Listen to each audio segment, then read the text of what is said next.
la prescripción, o sea, parte de como enlazado, pero también muchas veces la validación para mí consideraría que al momento de que validas la prescripción, validas que cuentes con los insumos suficientes para poder autorizar la preparación de ese tratamiento.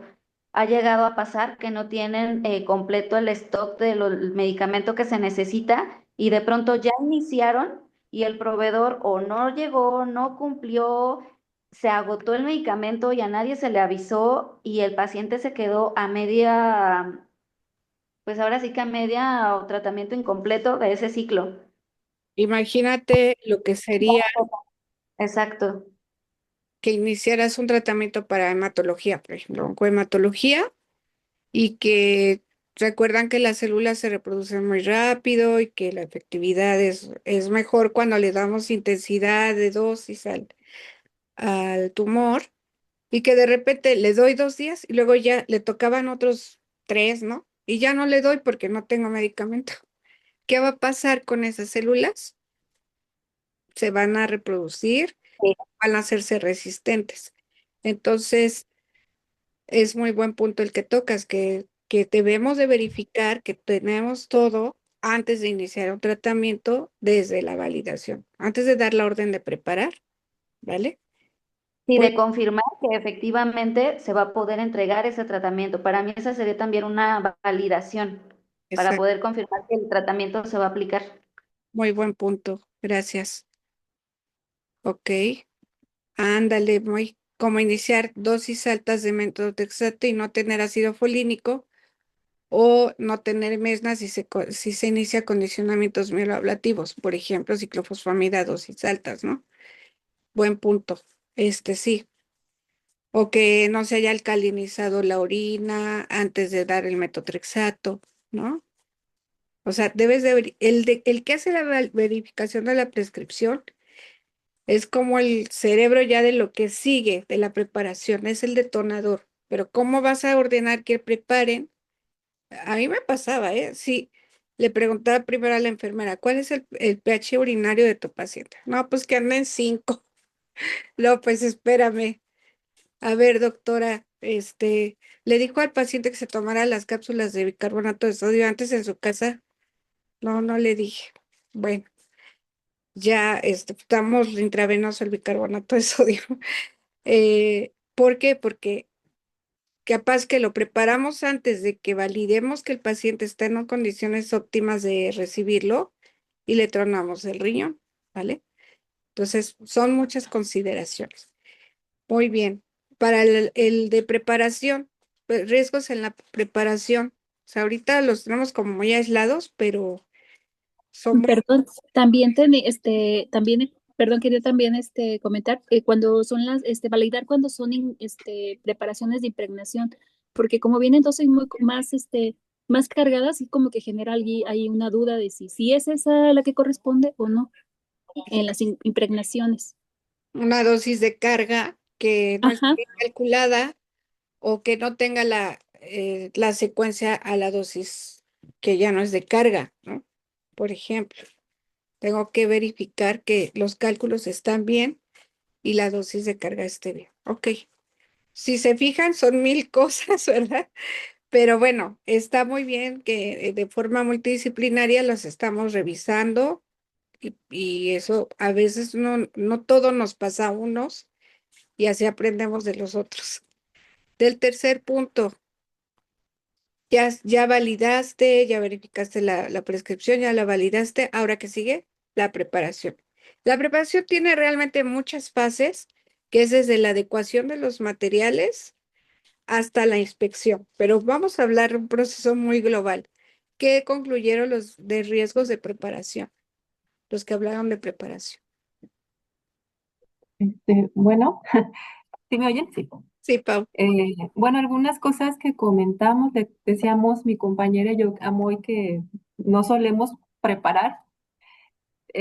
Bueno, primero es tener el medicamento, confirmar que el medicamento sea adecuado, que la indicación pues que estamos haciendo, corroborar que sea el medicamento adecuado.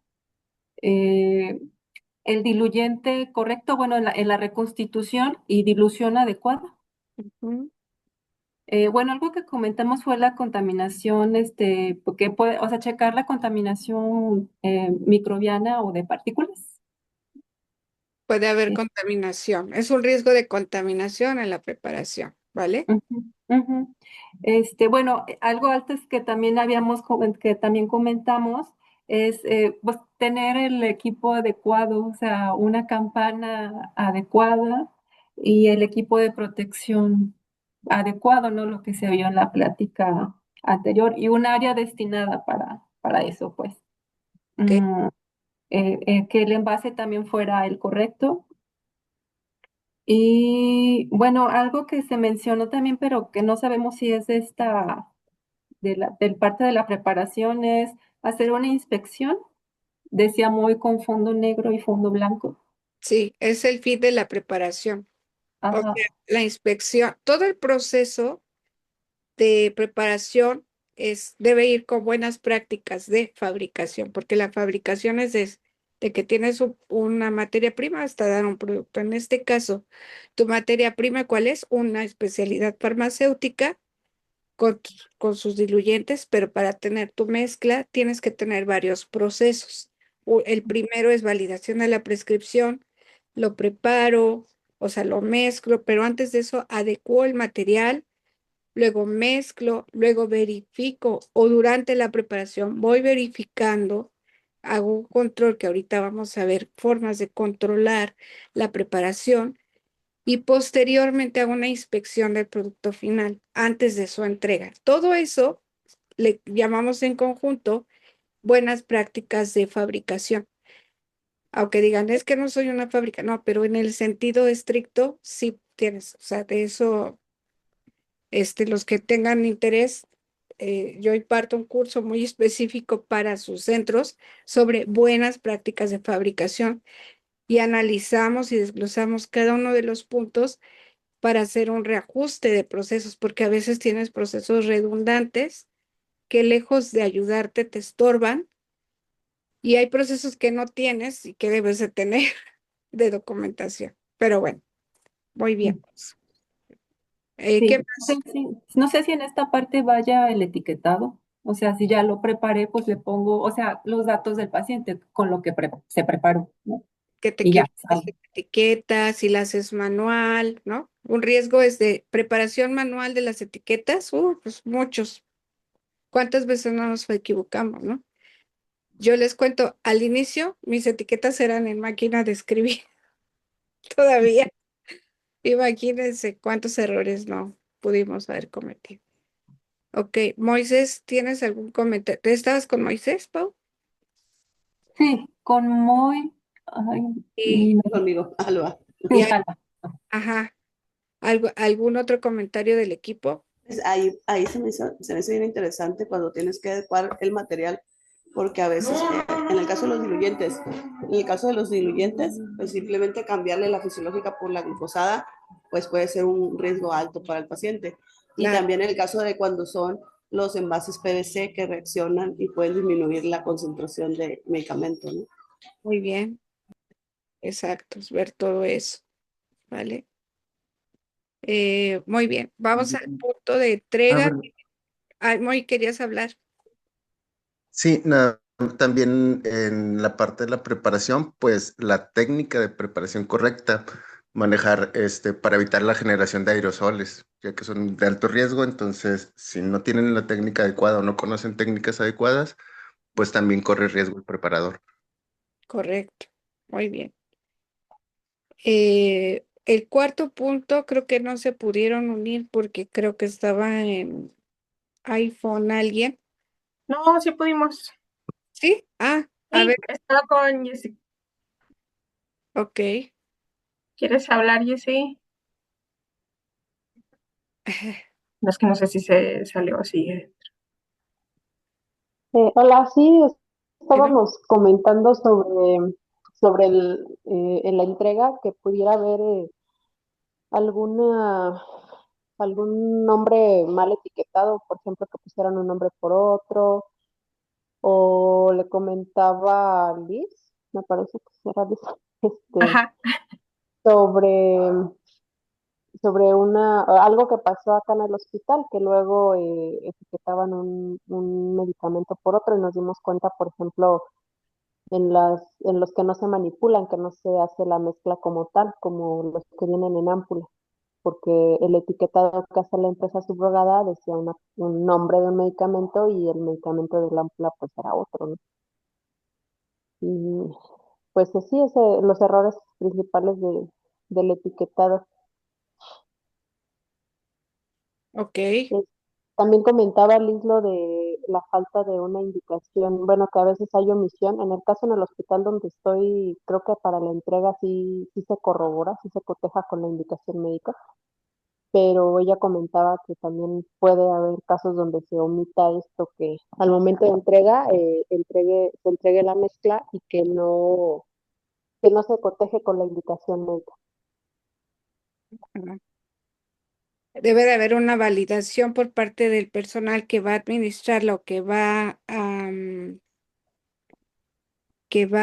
sí, el que va a administrar, que verifique que estamos hablando de la indicación médica original, ¿no? Y que el etiquetado y el transporte, o sea, la entrega también puede caber la cadena de frío, si es que se requiere.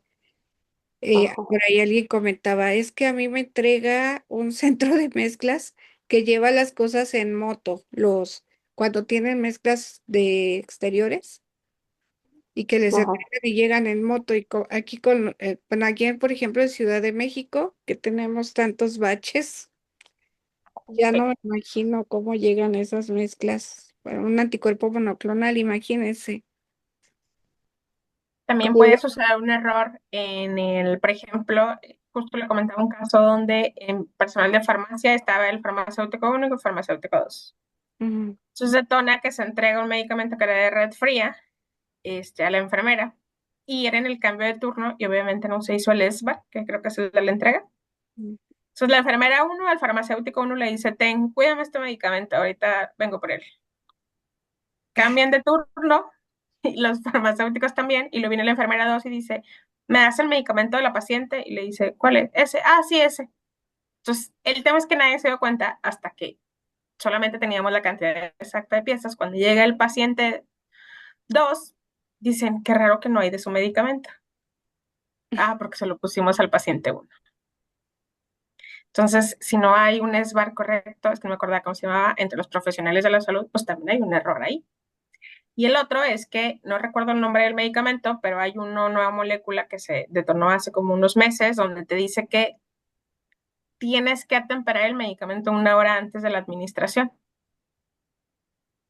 Entonces, se intentó establecer un proceso, obviamente no se hizo la calificación del proceso, y llega el paciente a su aplicación 2 y dice, ¿ya sacaste el medicamento? No. Entonces tienes al paciente 1 hora ahí esperando porque no lo puedes administrar cuando debiste haberlo hecho antes. Entonces, pues obviamente, y si se lo ponemos, pues no, porque el inserto, la capacitación que recibimos dice que sí o sí tiene que estar 1 hora previa antes de administrarlo. O por ejemplo, muy buena experiencia, Liz. La otra contraria, ¿no? Azacitidina, ¿alguien ha preparado azacitidina? ¿Cuál es Sí, la estabilidad? 1 hora en refrigeración. Claro, ya encontramos el artículo donde dice que lo hagas con agua congelada y te incrementa la estabilidad, pero sí. si lo haces a temperatura ambiente, tienes 1 hora para que llegue al sitio de administración y que se lo administren, porque si no, ¿qué pasa con la azacitidina? No le gusta el frío. Digo, no le gusta la temperatura ambiente, le gusta el frío a la azacitidina. Se degrada. Entonces, son esos puntos que hay que ver. Y por último, en la administración, ya para no tardarnos tanto, pero muy buenos puntos, ¿no? Porque yo no voy a pensar en todos los casos y este taller sirvió para platicarlos, las experiencias. El de administración, que estaba Este, sí, al... bueno, tratamos de identificarlos en orden cronológico ya por proceso, por así llamarlo. Ajá, Entonces llegamos a la conclusión de que pues hay 5 riesgos principales que se pueden tener a la hora de administrar. Y el primero es el riesgo de una administración a un paciente incorrecto o a un esquema no correspondiente. Y bueno, esta es la posibilidad de administrar pues a un paciente que no es o a o un esquema que es para un diagnóstico diferente al que debería ser. Y pues un tipo de solucionarlo es una doble identificación y pues ya sea con el número del expediente, el nombre o la fecha de nacimiento del paciente. Y bueno, también verificar de nuevo si el diagnóstico es el adecuado. El segundo error o riesgo de error, pues también es en la validación o en la prescripción, bajo el supuesto de que, pues falló la validación o la prescripción, pues es también la posibilidad de que la vía de administración o la dosis, y esto pues por una falta de verificación. También verificar que la etiqueta de la mezcla, que el sistema, ya sea el expediente físico o si se maneja expediente electrónico, coincida con todo lo descrito, es decir, una doble o triple verificación para que el riesgo asociado como que a la validación pues sea el menor. Y bueno, el tercero también es que se administre y el pacientito no esté adecuadamente físicamente o el entorno también no sea el adecuado, pues ya sea que a lo mejor no se le tomaron los signos vitales o tenía fiebre y pues no se dieron cuenta. O también a mí me ha llegado a pasar que llegan para administrar así un infusor, bueno, no un infusor, un 5-fluoracilo sin infusor de infusión continua y no tienen catéter venoso central. Entonces, pues para nosotros está estrictamente contraindicado administrar infusores o infusiones continuas sin catéter venoso central y tendrían que regresar con el médico para que ya sea que valore si lo va a autorizar o bien si pues tratan de conseguir el infusor. Entonces también es eso la condición inadecuada del paciente o que no se cuente con los insumos necesarios para la administración, como los dispositivos médicos, ¿no? El cuarto, pues también checamos que hay a veces que llegan medicamentos nuevos y el personal a cargo o del turno matutino está capacitado, pero el vespertino no.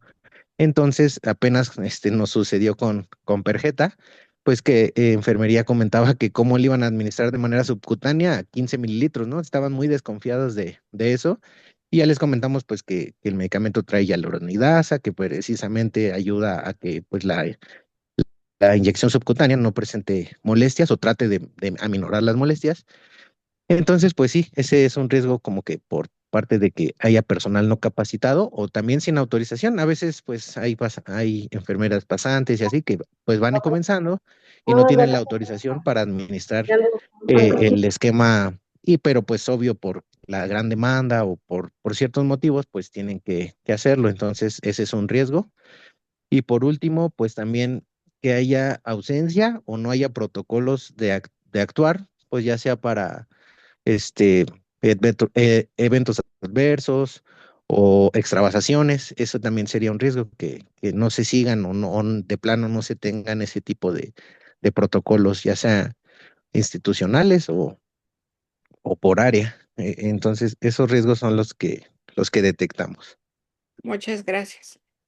Pues como ven, esto del proceso farmacoterapéutico es todo un tema, ¿no? Es muy bonito, pero a la vez es demasiado compromiso que debemos de tener nosotros, ¿vale? Déjenme, bueno, ¿qué les dejó esta experiencia de estar compartiendo con sus colegas? ¿Les gustó trabajar así en equipo? A mí me encanta la interacción. Lástima que no abren sus cámaras, oigan, qué mala onda. Porque así nos conocemos más. Bueno, vamos a continuar. Bueno, entonces, ya algunos de ustedes estuvieron mencionando, estoy buscando mi presentación, como se apagó la compu, estoy abriendo ahorita todos lo que tenía abierto. Hay ya iniciativas, afortunadamente, para contrarrestar estos riesgos o minimizar, porque los riesgos siempre van a seguir, ¿cierto? O sea, los riesgos no lo vamos a quitar. El riesgo de estar preparando quimioterapia pues no lo vamos a quitar. Pero sí que lo que podemos hacer es apegarnos a algunas ya guías establecidas. Ya estoy aquí. Sí es apegarnos a guías que ya existen, dando el hilo negro. Simplemente lo que estamos haciendo es conjuntar toda la experiencia. A ver, díganme si ven mi pantalla. Creo que sí, ¿verdad? Andy. Conjuntar la experiencia. Hasta ahorita llevamos esto. Y que están ya en muchas guías, en muchas experiencias que nos dan a nivel global. Por ejemplo, algunas de la CEF que está a nuestro alcance, entramos a la página de la CEF y llegamos a GDEFO, que desde el 2001 está emitiendo información que coincide, por eso yo tengo mucho cariño porque como que en ese punto, en ese año 2001, empecé a entrar de lleno a la farmacia oncológica y lo único que tenía a mi alcance era GDEFO, lo poquito que publicaban en internet y todas las guías de Canadá. Casi no se veía mucho más, ¿no? Hacia 2002, pues ya las guías de la American Society of Health System Pharmacists, que es muy general, pero que sí podemos ver aplicado para oncología. Y la ISOP en 2007 sacamos los estándares de práctica, que en 2022 hicimos una nueva actualización, pero esto les digo desde cuándo se originó. Y el ASCO, que también hay unos nuevos estándares que ya revisé y bueno, yo trabajo pues aquí les voy a hacer ¿cómo se dice? ¿Cómo se llaman esto? Conflicto de intereses, porque yo trabajo para una empresa que hace software y les voy a presentar algunas imágenes que tomo pues prestadas de nuestras presentaciones porque son muy ilustrativas de algunas cosas que se pueden hacer y bueno, que últimamente he estado revisando que cómo nuestro software cumple con los estándares, por ejemplo, los de ASCO y bueno, estaba ahí preparando unas cosas, pero por eso verán algunas imágenes así y obviamente del Instituto de Prácticas Seguras de la Medicación. A grandes rasgos, el documento del consenso de GDEFO para prevenir errores de medicación en quimioterapia, pues nos habla de medidas generales. Para ellos, PNT en España es procedimiento normalizado de trabajo, para nosotros son PNOs, es lo mismo. Tenemos que ver que el perfil profesional es el adecuado, ver las cargas de trabajo, todas las instituciones. Obviamente indica la validación de la prescripción. Para ellos, lo ideal es tener la prescripción informatizada, en su defecto órdenes preimpresas que estén cumplimentadas por los riesgos que ya ahorita acaban de decir ustedes.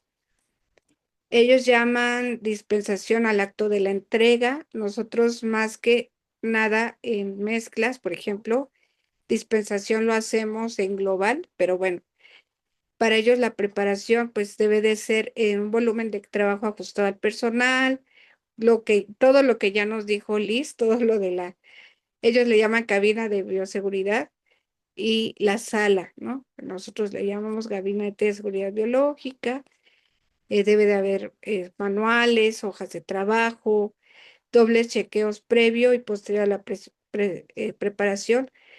Actualmente en México ya se pide que sea durante la preparación, la doble revisión. La dispensación la hacen por código de barras en un almacenaje diferenciado, con un transporte adecuado y supervisión. Y obviamente la administración. Bueno, esta yo lo saqué de internet, una hoja preimpresa que cuando yo fui a Estados Unidos era lo que más se usaba, porque yo fui todavía en los 2000. Ay, estoy viejita. Fui por el 2000. Empecé a ir en el 2002 y 2003 fui a un hospital específicamente de oncología y había algo parecido, ¿no? Que una hoja preimpresa, pues, que nos dice que se llena, se imprime así, pero lo llenan a mano, entonces tiene sus pros y sus contras, ¿verdad? Pero aquí el médico hace su checklist de qué necesita Y por ejemplo, a mí lo que me tocó ver es que si ya él ponía el protocolo, el que llenaba lo demás de esta hoja, ¿quién creen que era? Era el farmacéutico. Era, ay, yo dije, ¿cómo? Yo en ese momento decía, ni loca yo me pondría a hacer esto. Y de hecho, Liz, me tocó un doctor de Monterrey, no me acuerdo cómo se llama, pero él era maestro ahí en el MD Anderson. Y muchas farmacéuticas decían, ay, tú hablas español. O sea, luego querían comunicarse bien con el médico y no les costaba el inglés del doctor y preferían el español y muchas estaban metiendo a la universidad.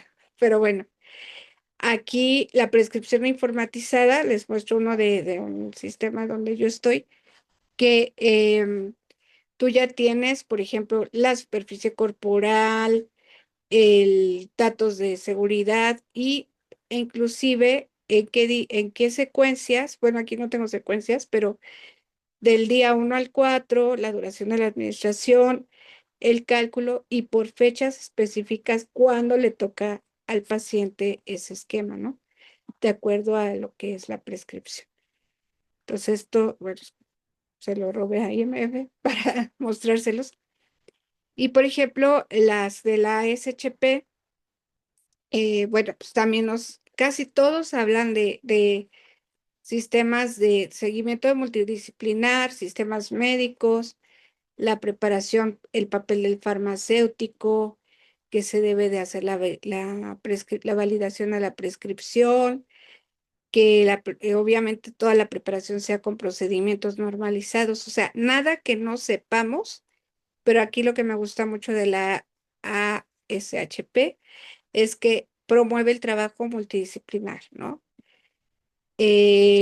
Las normas de ASCO y de la Oncology Nurse Society, pues habla sobre la administración y obviamente desde la prescripción debemos de tener la estandarización de los regímenes, promueve que se informatice sistema de alerta, los registros de toxicidades, que la preparación obviamente sea centralizada, que por sistemas automatizados, que la dispensación sea igual por código de barras, que haya supervisión.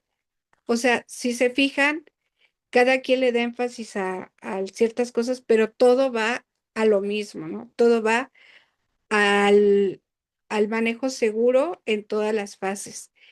Aquí lo que hace enfermería, pues sí, una fortaleza de enfermería es que enfatizan en los programas de conciliación y el registro de cambios clínicos y o toxicidades observadas. Ahora, ya nos habló Liz de todo lo de ISOP. Yo voy a hacer énfasis mucho en la sección 11 actual, de los estándares actuales, que nos habla mucho del control de la preparación. Pero bueno, aquí nada más para que, volviendo a la diapositiva de inicio de esta sección, las guías de ISMP o lo que habla el ISMP para las prácticas seguras en la preparación. Y bueno, esta iniciativa de 2020 fue de la CEF, de un congreso que tuvo la CEF, que ellos como meta se ponían para que esta década del 2020, en el que en España el 80% de los servicios de farmacia deberán disponer de sistemas que faciliten el control, la trazabilidad y seguridad en el proceso de preparación y o medicamentos de alto riesgo o de preparación compleja. Y bueno, es nada más señalar esto, que el ISMP afirma que la inspección manual y la observación no son suficientes para prevenir errores de preparación y dispensación. Señala que debe considerarse al menos el escaneo de los fluidos y aditivos como requerimiento mínimos para los IV Admixture Service, que pues, son los centros de mezclas aquí, ¿vale? Entonces, ya sea el código de barras o este tipo Data Matrix, el código para que podamos identificar los medicamentos que estamos preparando. Inclusive, pues, Sería buenísimo que todos los medicamentos trajeran ya este data matrix y esto podría impedir la falsificación que ahorita estamos sufriendo, ¿no? Porque ya de origen, si el laboratorio codifica bien, podrían aparecernos el lote caducidad automáticamente y ya no, o sea, un reetiquetado falso no nos daría bien la información. Entonces, algo validado por el laboratorio y bueno, aquí están todas las recomendaciones del ISMP. Y además también el ISMP dice que además del código de barras, debería de usarse gravimetría para cuando se prepare quimioterapia y cuando se haga pediatría también, tanto sea pediatría, quimio o no, lo ideal es usar gravimetría, es decir, pesar. Ahorita les traigo unas fotos más específicas. Me encontré este estudio donde dice que el control volumétrico, la inspección visual o fotográfica, que muchos centros en México pues lo hacen, ¿no? O sea, de que tienen al farmacéutico de calidad viendo cómo está midiendo el otro la jeringa, pero pues el ojo, como decimos, a ojo de buen cubero, podría equivocarme, ¿no? En la lectura. Entonces sí es muy subjetivo y sí podría haber errores. ¿Y cuándo me preocuparía? Pues cuando esté hablando de una actinomicina D, por ejemplo, que platicábamos que pues la potencia es demasiada, ¿no? Medicamentos cuya dosis es como muy específica. Entonces, sí es importante que se utilice, por ejemplo, el control gravimétrico. En este estudio hablan de las diferencias entre la doble verificación y el control gravimétrico y pues concluyen que pues sí es mejor eh, el control gravimétrico, eh, que bueno, da hasta un 95% de certidumbre, mientras el otro sí hay más desviaciones, pero bueno, sí, sí es hasta ahorita pues lo mejor para la preparación. Como parte de las estrategias para la verificación clínica previo a la preparación, yo quiero hacer énfasis de esta parte de los estándares ISOP. Antes de preparar la quimioterapia, lo que estábamos comentando ahorita, lo que me comentaba Flor, lo que comentaban todos, pues que se debe de hacer antes de cada ciclo, desde ver qué se tiene todo, que se tienen las comprobaciones de todo, de personal, incluso pues ver qué carga de trabajo voy a tener. Miren, a mí me pasó una terrible experiencia que un médico metió paciente a trasplante hace 1000 años, cuando no sabíamos ni que, yo no sabía ni que era un trasplante de médula ósea, y de repente nos empiezan a llegar solicitudes de un paciente de muchísimas soluciones, antibióticos, no saben. Ese día nos tuvimos que quedar hasta toda la noche preparando porque no acabábamos, pero ni mi jefe fue avisado, nadie, y obviamente pues sí, después hablamos con el médico, ¿no? Porque incluso fue uno de los errores que tuvimos porque ya era tanto el trabajo que hicimos mal, como hacíamos las etiquetas manuales, les comenté que lo hacíamos en máquina de escribir, de esas, las eléctricas, que hacías varias copias. Entonces, la persona que hizo una etiqueta se equivocó y dio 10 veces más el volumen de un cloruro de sodio, imagínense, para un paciente. Pero ella, ¿a qué hora creen que hizo la etiqueta? A la 1 de la mañana. O sea, ya era estábamos desde las 7 de la mañana y como no acabábamos, pero nuestra responsabilidad era demasiada, no abandonamos a nuestro paciente, pero casi lo matamos. O sea, realmente cuando nos damos cuenta, solo le habían administrado una dosis de todas las preparaciones que nos mandaron y como nos dijo el doctor, el riñón ya lo trae destruido, o sea que no está filtrando nada, entonces todo se lo está llevando. ¿Por qué él traía destruido el riñón? Pues porque ya traía ahí problemas con el trasplante, ¿no? Con su age. Pero bueno, nosotros ni en cuenta, o sea, no teníamos idea. Entonces, por eso es que se debe de hacer una protocolización de todo el tratamiento antineoplásico. Aquí lo puse la traducción literal, pero a mí no me gusta hablar de quimioterapia en sí. Acuérdense que yo hablo del tratamiento antineoplásico porque puede ser combinado. Debe de estar diseñado, consensuado, revisado con un proceso continuo de revisión continua. Se debe de, cuando tengamos una desviación del protocolo estándar, pues sí preguntar y verificar, y el farmacéutico debe verificar el número del ciclo, el día del ciclo, el intervalo de tiempo desde el tratamiento anterior, documentar cualquier cambio acordado, documentar todo, ¿no? Eh, Todo esto debe de revisarse, ¿no? Todas estas partes de datos del paciente, datos antropométricos, hasta el médico tratante, ¿no? Nosotros llegamos a tener, yo estaba en un hospital de mucha población judía, tenían apellidos raros, parecidos, había hermanos, primos con cáncer, es una pesadilla. Y cuando llegan el mismo día los hermanos, pues la única forma y mismo tratamiento, pues también le poníamos énfasis a de qué médico es, ¿no? Así de, acuérdate que, y ponía, ya en el sistema era más fácil, pero cuando antes no teníamos sistema, subrayábamos con colores el médico y esto era una locura, ¿no? Debemos de saber el plan de tratamiento actual, incluida pues la enfermedad y el estadio, el protocolo, el objetivo, todo esto que lo vamos a ver ya plasmado, por ejemplo, aquí es una parte del módulo médico donde tú como farmacéutico puedas acceder y ver los antecedentes de tu paciente, si son alérgicos, si tiene otros antecedentes médicos, sobre todo alergias, ¿no? Que ya hay un control de alergias en todo el sistema, pero que también hagamos las verificaciones. Esto aquí ya no vas a hacer tú la verificación porque el sistema ya como está validado, pues ya al médico se lo hace automáticamente. Pero ¿quién participa en la calificación o validación del software? Pues el farmacéutico, realmente. Somos los que finalmente, bueno, nosotros apoyamos a los que lo hagan para que, o lo hacemos por ellos para que se pueda verificar que está funcionando, ¿no?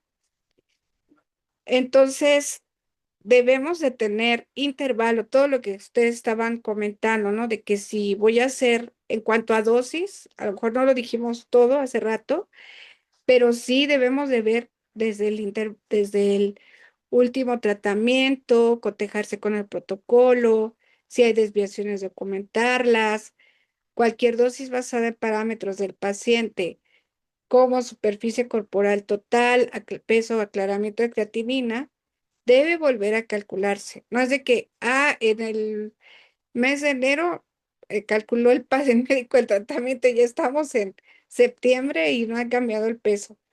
Entonces debemos de estar revisando esto, ¿no?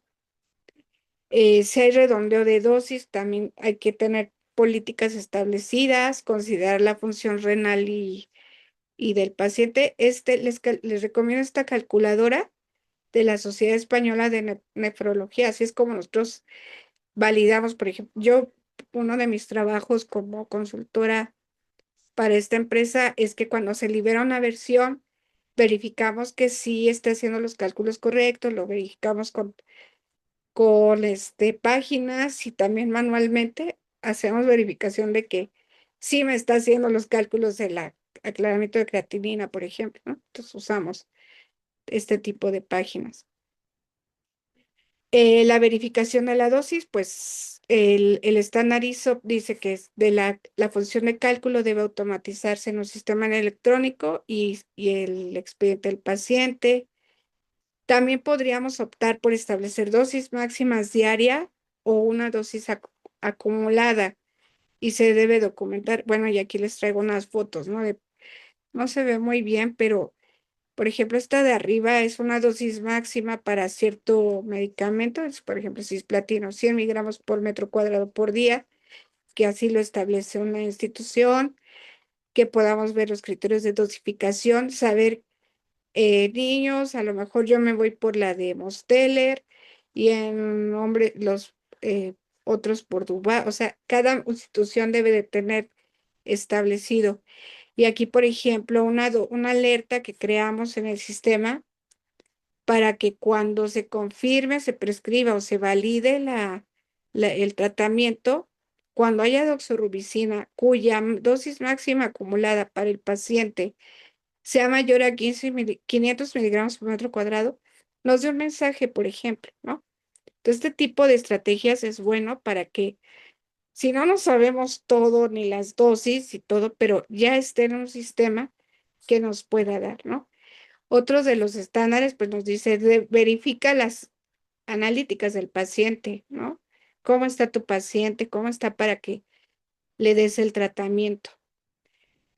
Y, por ejemplo, que fijarnos que todos los medicamentos de soporte previos al tratamiento antineoplásico estén antes para prevenir a alguna náusea, vómito o dependiendo del esquema, prevenir cualquier toxicidad, que esté en la secuencia correcta, que esté en la vía correcta, que esté en la duración correcta y cualquier observación que quiera hacer, ¿no? Y también si está prescribiendo por metro cuadrado, por dosis fija, que yo lo pueda visualizar tanto como farmacéutico y obviamente el médico desde que lo hace, ¿no? Entonces esto de las analíticas pues es muy importante, que ya lo vieron también lo tuvieron que haber visto en el caso clínico. Y por ejemplo, hay guías como este de la evic.org, que esta guía australiana me gusta mucho porque igual nos va marcando las modificaciones de dosis que pueda tener un tratamiento. Entonces, a lo mejor si no las tengo establecidas en un sistema o no tengo cómo, yo las pueda ver cuando hago la verificación de la prescripción. Y bueno, ahora, verificación en la preparación. La ISOP nos pide que cuando estemos preparando, pues tengamos varias etapas de control, ¿no? La verificación del ensamblaje, alguien lo dijo hace rato, o sea, que cuántos medicamentos para la dosis, cuántos frascos necesito de la presentación. ¿Me puedo equivocar en calcularlo? Si lo hago manual, pues sí, ¿verdad? A veces las tablas se nos olvidan, las tablas de multiplicar o las reglas de tres, o estamos tan presionados que por las prisas lo hacemos tan rápido que podemos hacer algo incorrecto. Entonces ya con tener un sistema computacional estandarizado ya nos podría dar mejor los datos y nosotros pues solo pues adecuarlos, ¿no? Aquí, por ejemplo, relación de medicamentos y material fungible. ¿Qué marca estás usando? ¿Cuál es el componente? ¿Qué lote? Y, por ejemplo, ¿quién lo está adecuando aquí? ¿Quién está haciendo el surtido? ¿Vale? Obviamente debemos comprobar que el contenedor y el diluyente son necesarios, como ya lo decía una de nuestras compañeras, ¿no? De que si creo que Alba nos dijo, si es para Clitaxel no lo voy a mandar en uno de PVC, lo voy a mandar en otro tipo, ¿no? Entonces, todas estas verificaciones de la preparación deben estar disponibles para que la persona que está preparando sepa qué va a retirar, cómo va a reconstituir, etcétera, ¿no? Y que tenga una fecha límite de uso mi preparación. Entonces, este surtido pues debe de hacerse bien verificado, ajá, garantizar que el medicamento y la concentración de lo que voy a preparar sean correctos y que el líquido de reconstitución y la bolsa de infusión, en este caso, aquí ya no tenemos tantas bolsas, tenemos frascos, ¿no? De plástico, sean apropiados. Cantidad de viales, como ya lo dijimos, condiciones de almacenamiento y fechas de vencimiento de todos los componentes, que es verificar muy bien lo que estoy preparando, ¿vale? Bueno, pues aquí creo que me falló la animación. Los volúmenes deben ser recalculados de forma independiente por el operador que realiza la manipulación aséptica. O sea, ya le llegó con la hoja estandarizada, quizás, pero no está de más que lo verifique. Pero si tienes ya el sistema validado, pues puedes confiar en él, ¿no? porque imagínense estar haciendo, pero cuando son manuales es obligado que tengamos un recálculo por otra persona diferente, ¿vale? El volumen añadido debe de ser documentado por el operador y debe existir un un sistema que permita su control. Bueno, esto es lo que dice el estándar. La firma del operador debe registrarse para cada preparación realizada y solo se debe preparar el tratamiento de un paciente a la vez. Así que lo que vimos hace rato, pues ya no se puede, ¿no? O sea, uno a la vez. Si quiero hacer reutilización de viales y que de verdad use todo eso, porque esto fue en un sistema público, los separo, los alejo un poco de mi área de preparación y me concentro en un área de otro lado de la cabina, un área de preparación más específica, ¿verdad? Bueno, aquí como nos dice el estándar de ISO, se puede desarrollar una hoja de trabajo de fabricación que especifique la fecha, los datos demográficos del paciente, el protocolo, ¿no? La dosis y volúmenes de cada medicamento y si hubiese algunas otras instrucciones. Yo les pongo porque pues, es el que tengo a la mano, ¿no? Y el estándar nos habla de la preparación controlada. ¿Cómo va a ser eso? Bueno, pues debo asegurar la composición durante la preparación, que la orden de producción, esto nos lo dice quién, la norma 249, ¿no? A vista de quien realiza la preparación. Entonces, los estándares nos dicen que debemos de asegurar la composición del medicamento. En este caso, como el método visual es muy subjetivo, yo aquí hago un método pues también visual, pero cuantitativo, que se calcula ahorita les digo cómo lo calculamos. Pero primero debo de identificar el fluido correcto. Alguien ya dijo, un riesgo es que para preparar un cisplatino, tome una glucosada. ¿Y qué le pasa al cisplatino en glucosada? Se degrada.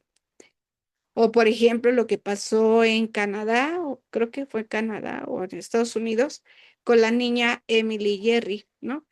Que en vez de preparar un fluido de solución salina fisiológica o cloruro de sodio al 0,9, usaron cloruro de sodio al veintitantos por ciento. La niña falleció, ¿no? De 2 añitos por su última quimio de topósido.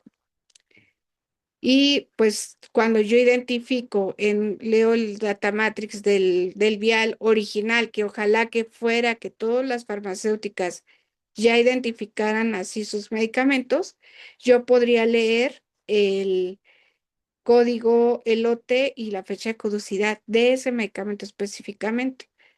Entonces, el control cuantitativo para este control, se realiza con la densidad de los medicamentos, convirtiendo el volumen en una masa esperada y obviamente con un error relativo del 5%, porque pues tampoco va a ser tan exacto, ¿no? El estándar ISOP es muy enfático en el que debe haber un medicamento a la vez. La institución puede estandarizar de si solo va a usar frascos grandes o frascos completos, cómo voy a estar este enfoque para generar unos sobrantes. También los softwares se adaptan a eso. Tú puedes preparar con presentaciones comerciales de 1 gramo en vez de las presentaciones de 500 y vas guardando sobrantes o no puedes permitir eso. O sea, el chiste es que tú generes lo menor de residuos o bien tengas el mayor control. Depende del tipo eh, de proceso que quieran tener, ¿vale? Aquí nos dice el estándar. Si vas a guardar una sobrante, debe guardarse en un área marcada para su uso posterior, pero ojo, aquí debe de ser con un enfoque de que si el medicamento es multidosis o si estoy operando en cabina de seguridad biológica con esterilidad comprobada, lo puedo guardar incluso ahí mientras a temperatura ambiente, si así se puede, O bien, si lo voy a necesitar en refrigeración, que lo guarde con un dispositivo, con un tapón de esos tipos multidispensing para que yo pueda volverlo a utilizar, porque una vez un vial puncionado, ya no debería volverse a usar si no tengo un dispositivo de estos para la conservación del medicamento, ¿vale? Pero sí debo de tener ahí marcado en el vial cuánto tomé para poder asegurar mejor este control, ¿vale?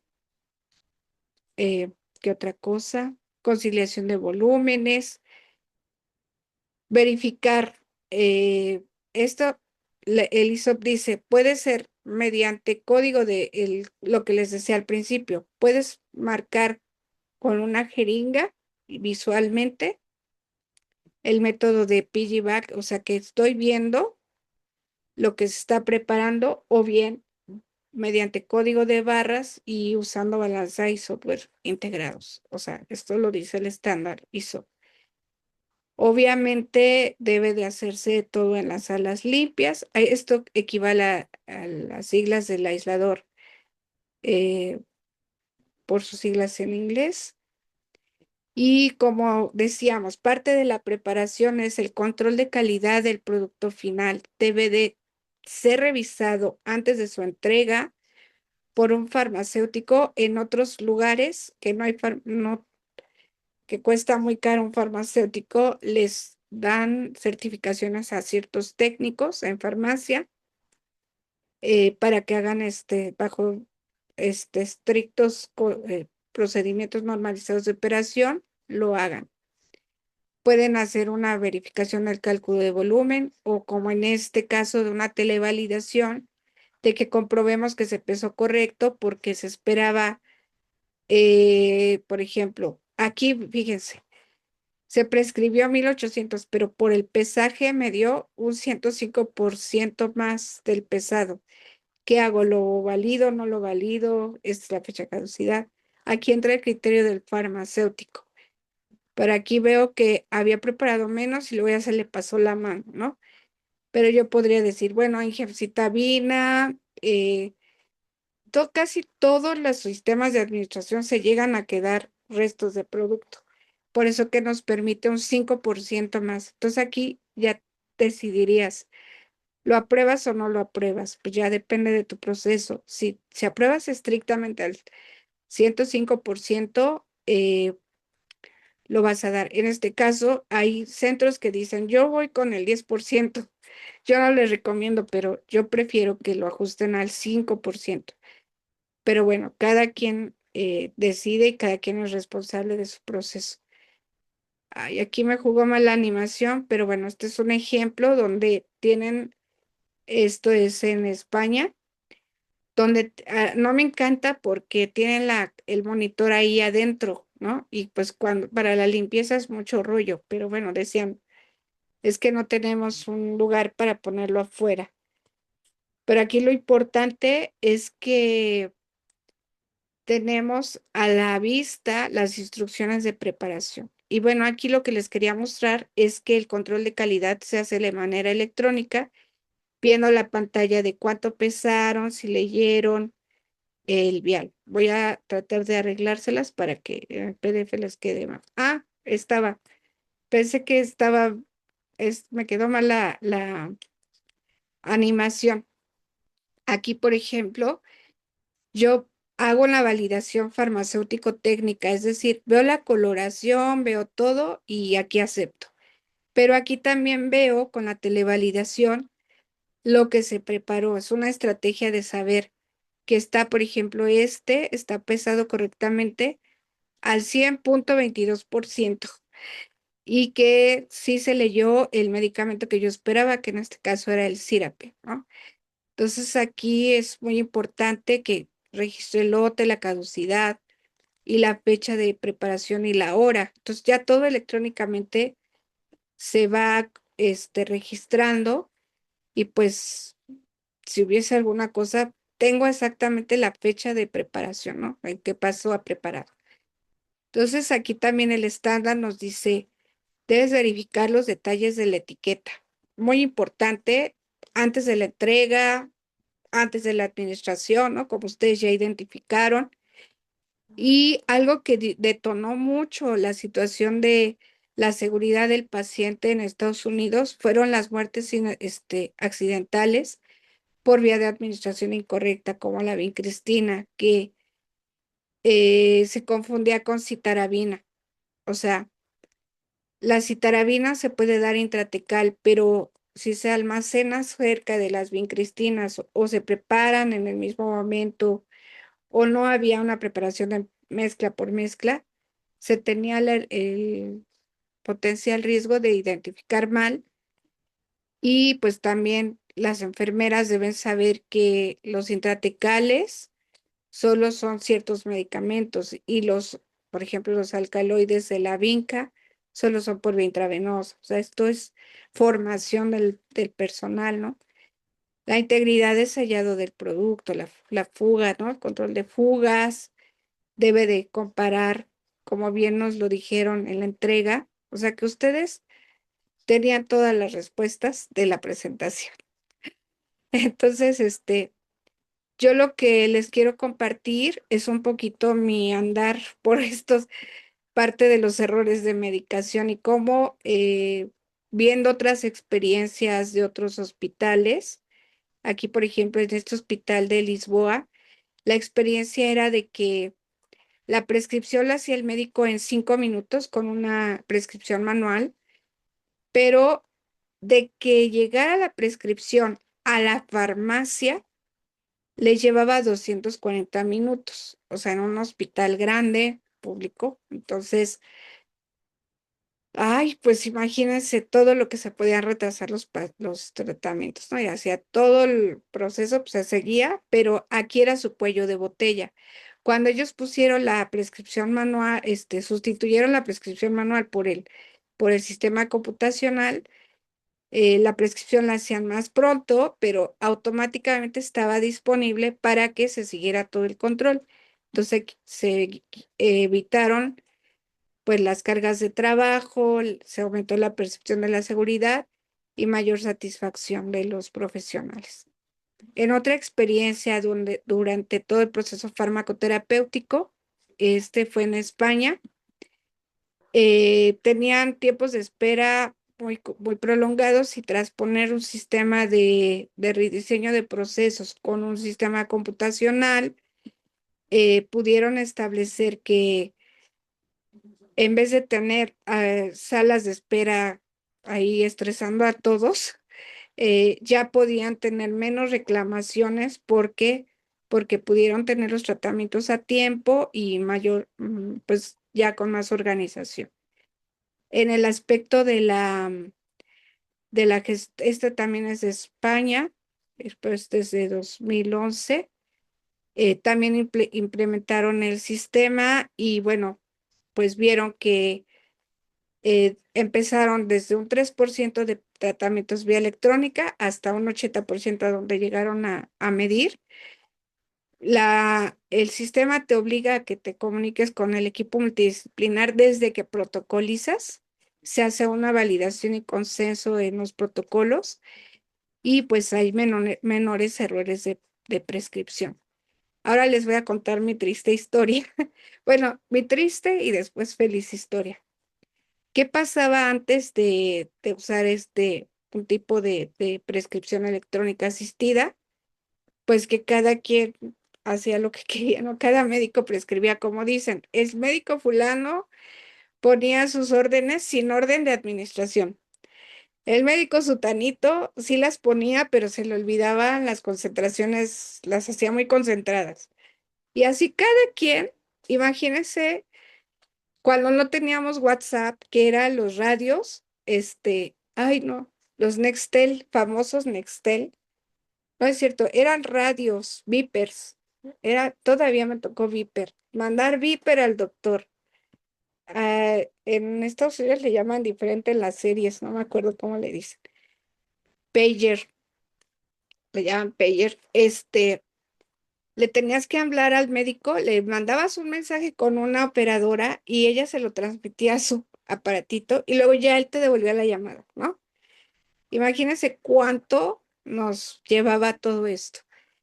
Hacíamos la búsqueda manual o con... Sí había internet, eso sí les digo, ya había internet, pero por poquito y no me tocaba el internet.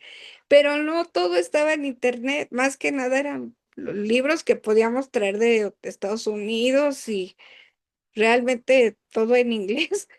Y luego, toda la parte de la cadena la hacíamos por Excel, por macros. O sea, sacamos los códigos de barras de los medicamentos que ocupábamos pues, para darle trazabilidad por una macro de Excel, las bitácoras todas manuales, todas las hojas de preparación sí las preimprimíamos, pero todos los cálculos manuales y las etiquetas, como ya les dije, hermosas en máquina de escribir. Después ya un compañero hizo un sistemita por Access, creo, que transmitía el macro para la etiqueta, pero pues nos equivocábamos muchísimo en etiquetas. La administración con hoja de registro de enfermería manual, horarios teóricos y obviamente, ¿ustedes creen que nos daba tiempo de hacer seguimiento farmacoterapéutico? Pues con trabajo sobrevivíamos, ¿no? Entonces, fíjense que me puse a medir, bueno, y así vivía en la cultura del horror, porque no había un error al día, podía haber uno o más errores y muchas veces felizmente interceptados y otros que no sé pues si los registramos o no. Bueno, miren, a mí me tocó llevar al primer congreso de farmacia hospitalaria que se hizo, no sé si alguien fue, si no, pues ya vi que estoy muy viejita. En el 2011, creo que fue en el Centro Nacional de Pediatría, si mal no recuerdo. Llevamos un postercito, ¿no? De que cuáles eran nuestras actuaciones farmacéuticas con con los médicos durante de mayo a marzo. Bueno, estoy hablando 2010 a 2011. Entonces, ¿qué era lo que más teníamos? Prevención de morbilidad por errores de medicación en la prescripción, eran muchísimas en las fases de prescripción. Diluyente, concentración, recálculo, duplicidad de medicación, omisión de otros de medicamentos de soporte. Todo dependía la verdad, no es mala onda, solo de los que estábamos más especializados. Hasta ese entonces yo ya había tomado el diplomado nada más, ya había estado en rotación en un hospital de Estados Unidos, ya medio sabía qué onda y ya había hecho como mis perfiles en Excel, trabajamos con Excel muchísimo, pero ¿qué pasaba si uno se paraba de su mesa, se iba de vacaciones o algo? Se incrementaban los errores. Entonces, al menos un evento adverso por quimioterapia al año, o sea, de error grave al paciente. Uno, o sea, ya era horrible. Y pues la seguridad, pues, bueno, son características del producto. Era bajo nuestro nivel de seguridad. Entonces, tener esto de las informaciones manuales era un rollo. Me pasó mucho lo que les pasó a los portugueses. Ellos lo hicieron creo que antes que yo, ¿no? Pero bueno, yo no tenía esta comunicación de los portugueses, pero la orden, una vez que el médico dejaba su orden en el piso, me tardaba desde 30 minutos o incluso 2 horas, porque se extraviaba, el camillero la perdía, la enfermera ahí la dejaba, o sea, sí teníamos un relajito ahí. Las hojas de preparación, en lo que hago la hoja, la hoja de cobro, todo, ¿no? Tenía 6 llamadas por paciente. Para cuando abrieron el centro de ambulatorio, tenía 6 llamadas promedio por paciente. La llamada de qué creen que era. ¿Para qué creen que era la llamada? A ver, voy a comprobar si siguen vivos, ¿eh? Que ya ni vi el reloj. La llamada era ¿ya te llegó mi solicitud? ¿Ya tienes mi quimio? O a veces era fax. Ya después implementamos el fax para que me llegaran las solicitudes en menos tiempo, ¿no? Pero ahí vamos medio parchando el proceso. Interrupciones constantes hasta que les decía, o me dejas trabajar, o sea, déjame de llamar porque no puedo trabajar, ¿no? Los tiempos de dispensación eran sobre 90 minutos posterior a la confirmación del tratamiento. Y esto hacía que con los pocos que éramos, solo podíamos atender hasta 15 pacientes al día en hospital de día. No nos daba la vida para más. ¿Por qué? Porque pues no teníamos el tiempo, ¿no? Entonces, era muy difícil tener trazabilidad con un sistema manual, casi imposible generar indicadores. O sea, si me pedían un dato, échate el clavado a la bitácora, era de verdad, terrible. Teníamos un bajo nivel de satisfacción, un 70% de conformidad del paciente de hospital de día, bueno, hasta inicios del 2012, ¿no? Esto lo tuve que presentar en un congreso, muy tristemente, pero el ver que otros pudieron, dices, ¿por qué yo no puedo, no? Entonces, sí se puede. Lo que hicimos fue, pues, instalar el sistema y lo que nos dimos cuenta es que los errores de medicación disminuyeron un 70% y la calidad que la medimos por tiempos de entrega se mejoró en un 300%. Obviamente, cuando tuvimos la auditoría de JCI, fue todo un éxito la auditoría, porque, bueno, pero ¿cómo empezó? Pues dijimos, sí, implantamos la prescripción electrónica asistida. Según la bibliografía decía que disminuía los errores, ¿no? Y con sistemas de decisión soporte a la decisión clínica, que es lo que tenía prometía el software. Con mucho miedo lo hice para ver que pudiéramos, o sea, yo decía, si esto fracasa, me van a correr, ¿no? Porque yo había visto las publicaciones y yo lo quería. Entonces, formamos un equipo de trabajo, hicimos la adquisición y el entrenamiento. Me tardé muchísimo en entrenarme porque no había videollamadas. En ese entonces, todo era por un chat de soporte con el farmacéutico de España, ¿no?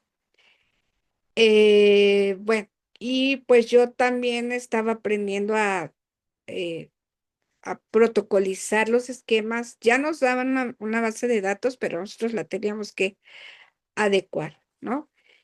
Ya posteriormente, cuando arrancamos en el 2013 oficialmente, pues le hicimos un seguimiento por 3 años. Pero para esta prescripción electrónica, lo que hicimos fue farmacia y medicina, con oncología y farmacia, pues nos pusimos de acuerdo. Yo les preguntaba, a ver, esta combinación de fármacos, estas secuencias, ¿qué guías pongo? Las guías de ASCO, de NSCN, de Antimesis, ya me iban diciendo, ¿no? Los grupos de médicos, para que de un trabajo multidisciplinario pudiéramos hacer todo esto.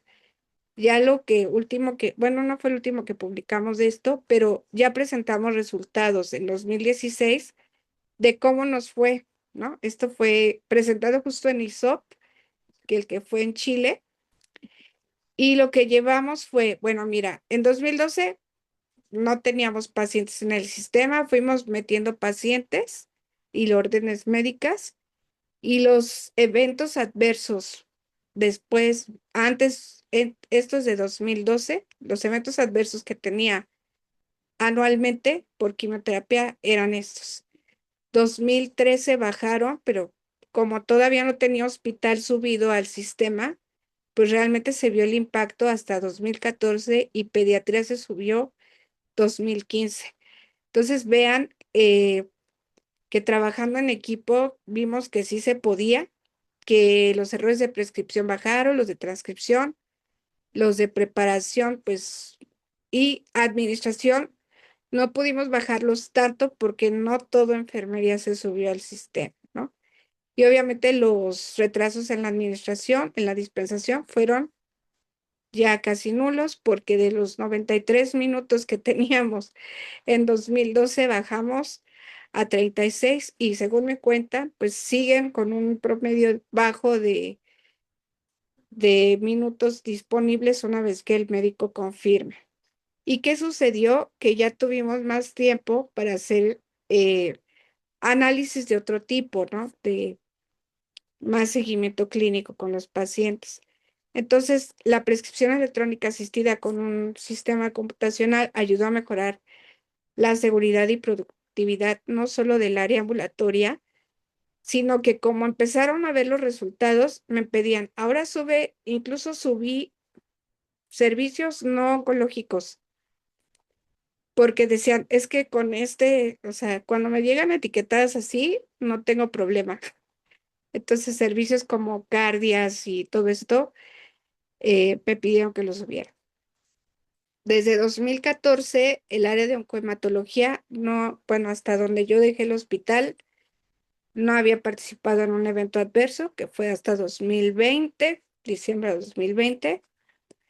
Y bueno, son alertas que fuimos generando para cuando se prescribieran o diferentes disparadores, pudiéramos tener ajustes de dosis o así, para que ya no estuviéramos buscando ciclo por ciclo y así optimizábamos la preparación. Para lo que fue muy significativo es que al cierre de 2020 teníamos menos de 0.2 errores de medicación por cada 1000 mezclas dispensadas por el área.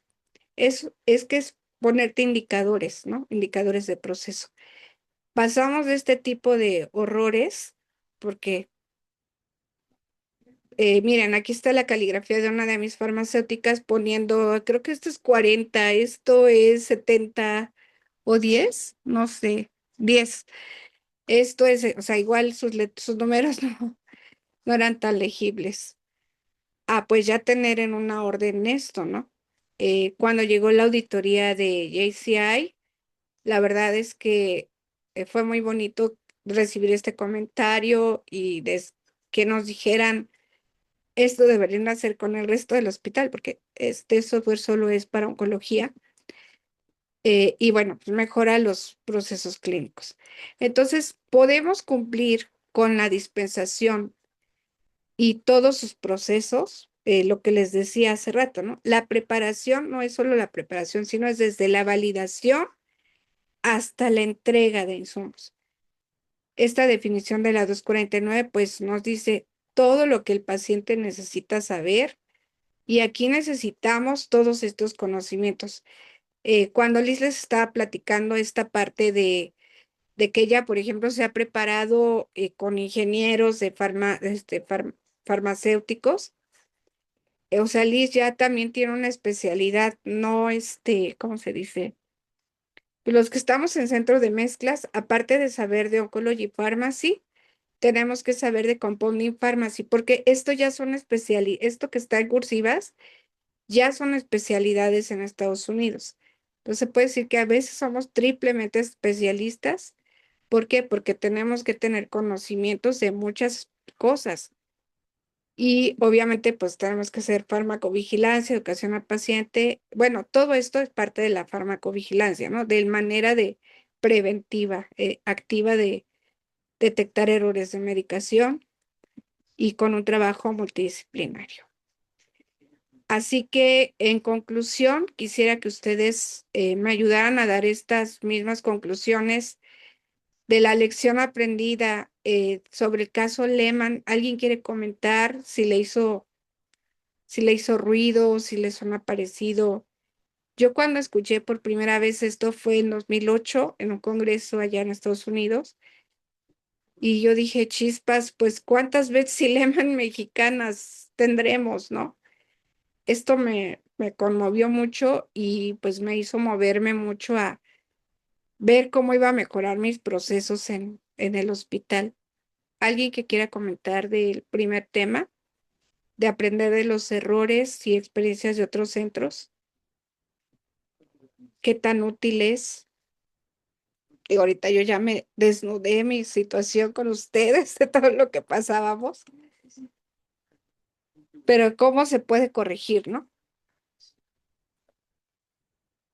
De ahí yo tengo un ejemplo, en un tumor board justo estaban discutiendo casos y estaba uno de terapia, estaba un cardio, Ujú. había varias especialidades.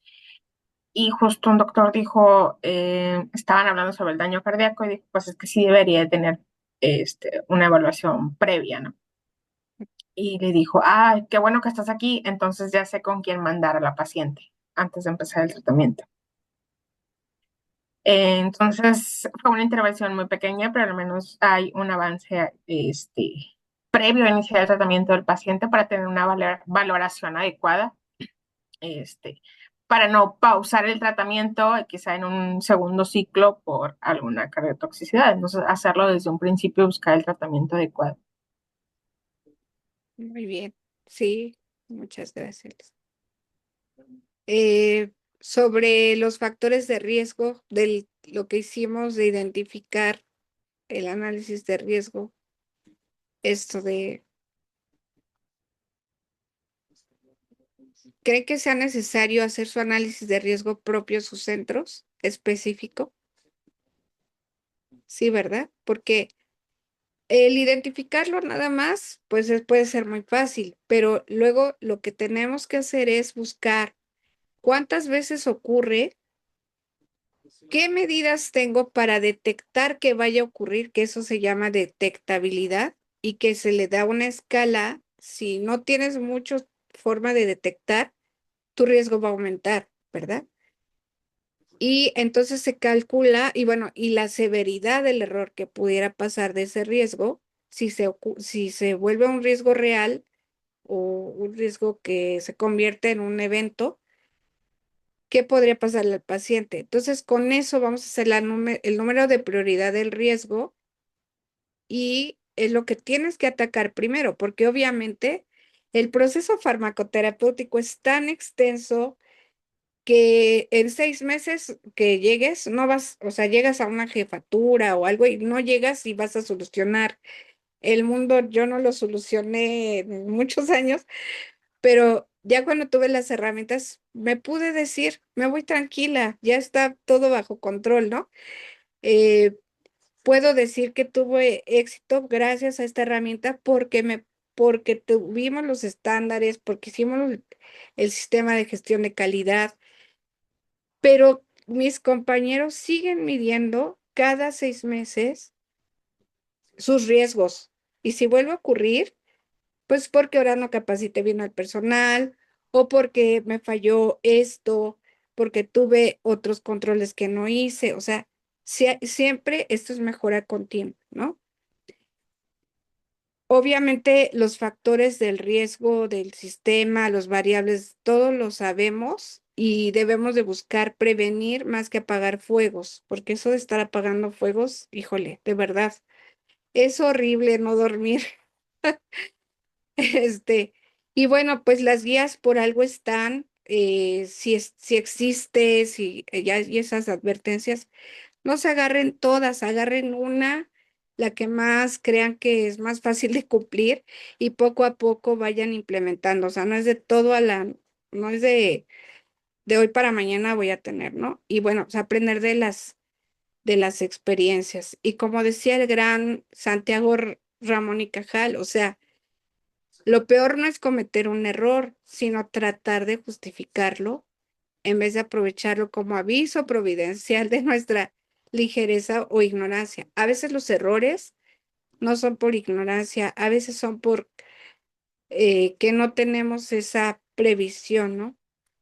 A veces sí es por ignorancia. Entonces, qué bueno que pudieron tomar este curso, qué bueno que se dieron la oportunidad. Yo sé que no les pudimos dar todo lo que deben de saber, pero al menos que les haya servido un poco de orientación general de saber en qué lo que estamos, ¿no? Y pues de verdad, muchas gracias por estar aquí. No sé si quieran, aquí veo unas unas notitas. Voy a buscar. Ah, pues sí, qué bueno que estemos en un grupo interactivo. No me gusta que no abrieron sus cámaras todos, pero bueno, me conformo con que hablaron. Este, si en este curso despertamos un poquito sus... Ah, ya ves, Janet, ya vi que estás bien jovencita y bien guapa, ¿ve?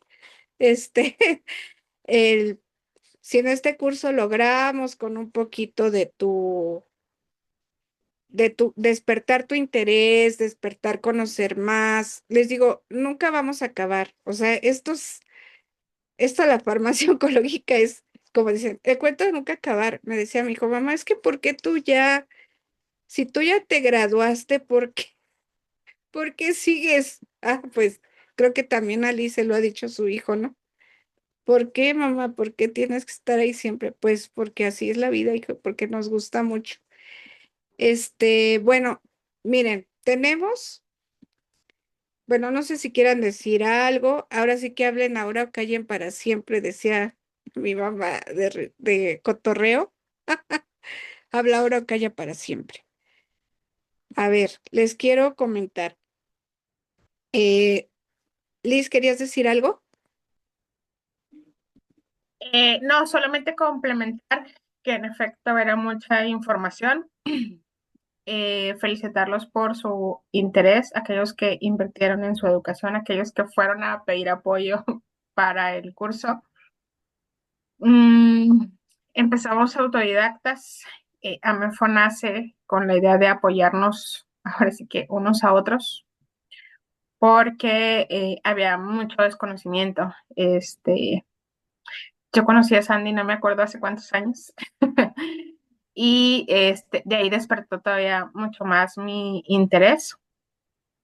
Eh, Parte del reconocimiento es que no sé, pero que quiero aprender, que quiero hacer. La frustración que se puede llegar a sentir no están solos, todos la hemos sentido, pero somos constantes y nuestros logros son pequeños, pero nos vamos creciendo. Entonces, siempre es importante la profesionalización del farmacéutico, porque va a ser la única manera en que vamos a lograr que nos escuche el médico, la enfermera y el sistema en sí. Creo que estamos aquí porque nos encanta nuestra profesión. Este, entonces, solamente invitarlos a que participen, a que comenten y a que continúen con las sesiones de AMEFO, porque es la única herramienta que vamos a tener para aprender más allá de. Gracias, Liz. Muchas gracias. Bueno, miren, cambié un poquito la forma de evaluación porque se acuerdan que al principio habíamos dicho que iba a ser a partir de hoy la evaluación final, pero como no hemos visto todos sus casos resueltos, yo sí me quisiera esperar a que tengan de aquí al 29 de octubre para que resuelvan el caso. Creo que les pusimos primero de noviembre, pero bueno, ya conforme vayamos viendo. Se las vamos a publicar el 29 de octubre y tendrán hasta el 1 de noviembre para contestarla.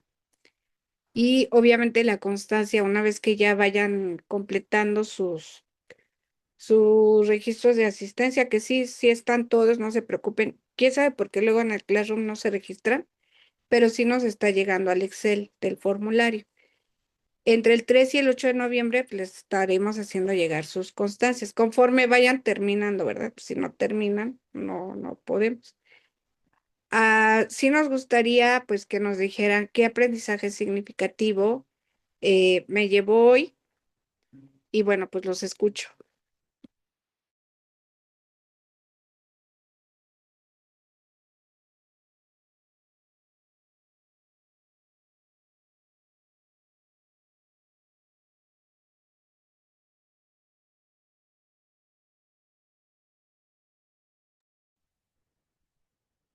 Hola,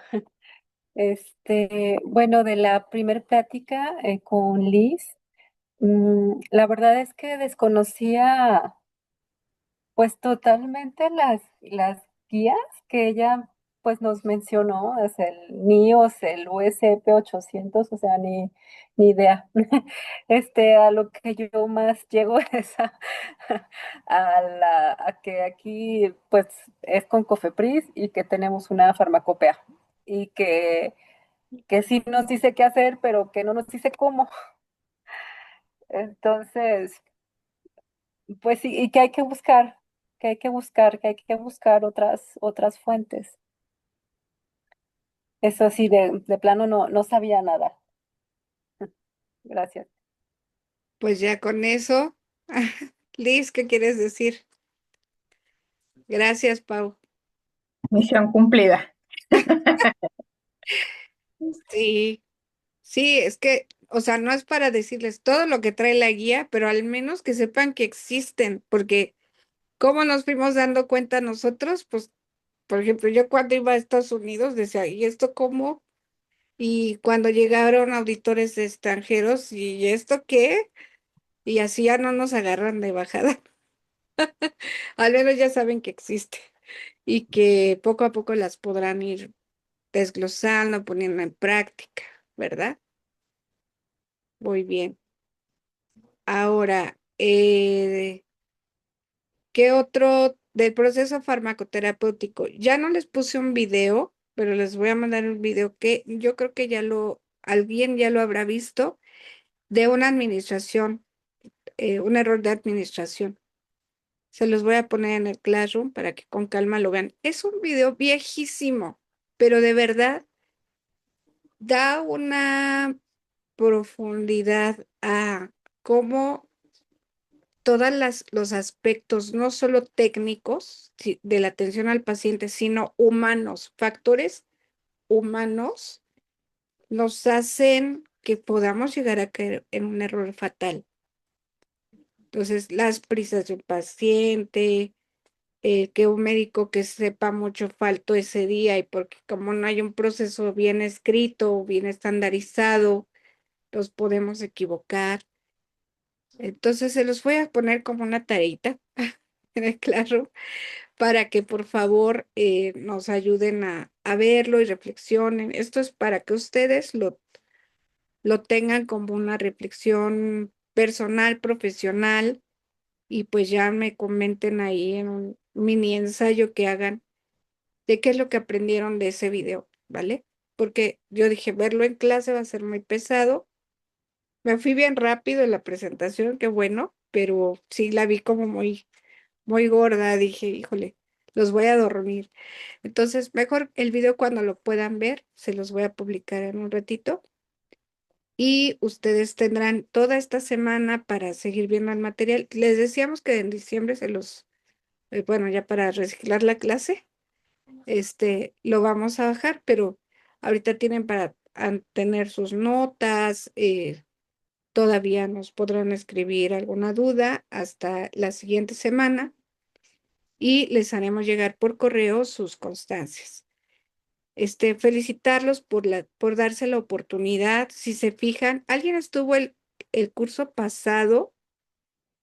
Yo creo que sí. No sé, Moisés, si te identifico o estuviste. Es que el curso pasado que hicimos como AMEFO lo hicimos hace 4 años. Flor, ¿tú estuviste, Flor? Sí, Sandy, a mí me tocó el primer curso. Ok. Ah, sí, Moisés, hiciste el taller de prescripción.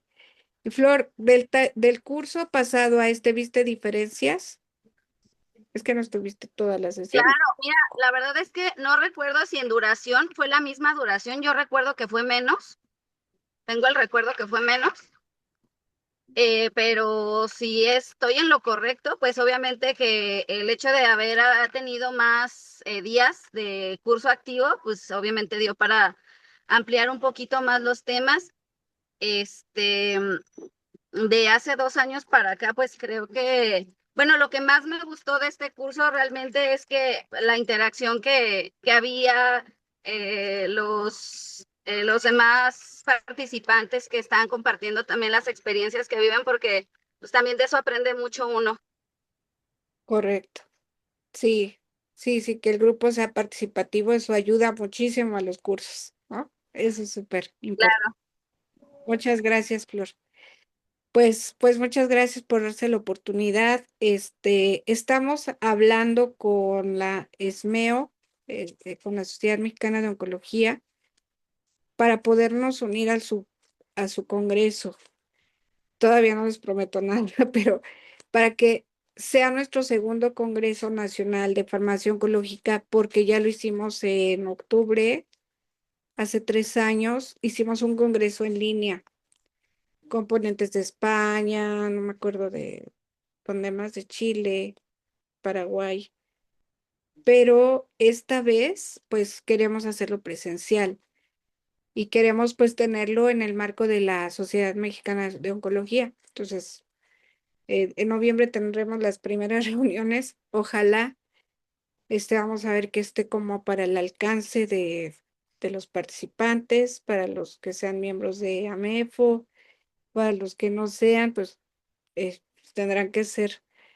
Vemos qué negociaciones llegamos, pero lo importante es que nos sigamos preparando. Pero como queríamos que llegara a ese congreso, por eso organizamos el curso antes, porque así ya no vamos tan en crudo, ¿no?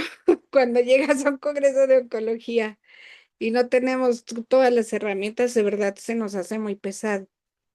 Yo espero y deseo que este curso les haya dado al menos una pincelada y que cuando ustedes estén con oncólogos pierdan ese miedo a hablar por los pacientes, porque finalmente, ¿qué hubiera pasado si ese farmacéutico, el que no sabía bien la dosis, el que se le hizo mucho, pero como le contestó rudamente el residente, pues es que así es, y se quedó con eso, hubiera evitado la muerte de esta periodista? Ah, porque era periodista, Betsy Lehmann. Era columnista de salud. O sea, en el Boston Globe, ella publicaba. O sea, todos nuestros pacientes son valiosos, todos, todos. Nadie merece morir por un error de medicación. Pero a veces ni siquiera sabemos que murieron por nuestra culpa. O sea, imagínense. Yo pensando en retrospectiva de que hacíamos transcripciones, de que hacíamos cosas que ya leyendo guías, como decía Pau, pues si yo no sabía qué había, pues yo hacía lo que podía con lo que tenía. Pero cuando ya lo conocemos, pues ya te obliga a que busques mejores herramientas, que busques mejores prácticas, estandarizar procesos, para que la finalidad es que tu paciente esté más seguro con tu trabajo, ¿vale? Y que pues no tengamos en la conciencia que un paciente pues ya no esté con nosotros, ¿no? Esperamos que el curso haya cumplido sus objetivos. ¿Recuerdan el objetivo del curso? A ver, déjenme ponerlo ya para dejarlos ir, ¿eh? Pero es que hay que hacer un cierre. El objetivo del curso era: el participante, al finalizar el curso, comprenderá los fundamentos del tratamiento antineoplásico, analizará casos clínicos para integrar los conceptos aprendidos. Lo vimos con la profesora Lu. Tendrá un panorama de la seguridad del paciente en el proceso farmacoterapéutico en oncología. Conocerá la normatividad aplicable al manejo seguro de los medicamentos peligrosos y reflexionará sobre la responsabilidad que se tiene en el trabajo con el paciente oncológico. Pues por favor, en la última evaluación que estamos publicando, que estaremos, yo creo que ya no tarda en publicarse, les vamos a pedir, si se cumplió el objetivo, pues nos pongan esos comentarios en la evaluación general del curso, para que pues ustedes, pues para que cada vez mejoremos, ¿no? Y que pues yo sé que el otro año no vamos a dar el curso, pero a lo mejor esperemos que ahora sí, del 26 para el 27, pues que a lo mejor ya no sea Liz o Sandra quien dé el curso, alguno de ustedes que diga: yo quiero ser ponente, yo quiero desarrollar un tema. Sería muy satisfactorio, ¿no? Porque quiere decir que vamos pasando la estafeta.